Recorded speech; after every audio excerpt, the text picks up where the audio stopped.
महाराष्ट्र राज्याचे माननीय वनमंत्री श्री गणेश नाईक यांनी आज नाशिक येथील श्री गुरुजी हॉस्पिटलला भेट देत रेस्क्यू ऑपरेशन दरम्यान जखमी झालेल्या वनरक्षकांची विचारपूस केली।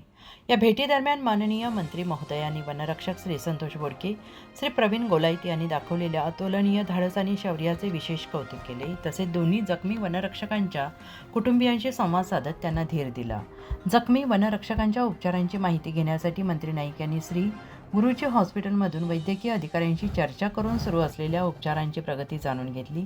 दोघांची प्रकृती सुधारत असल्याची माहिती यावेळेस देण्यात आली आणि या प्रसंगी श्री जी मल्लिकार्जुन, मुख्य वनसंरक्षक नाशिक प्रादेशिक, श्री सिद्धेश साबर्डेकर, उपवनसंरक्षक पश्चिम भाग नाशिक, श्री प्रशांत खैरनार, सहाय्यक वनसंरक्षक प्रादेशिक नाशिक, श्री सुमित निर्मळ, वनपरिक्षेत्र अधिकारी नाशिक प्रादेशिक उपस्थित होते।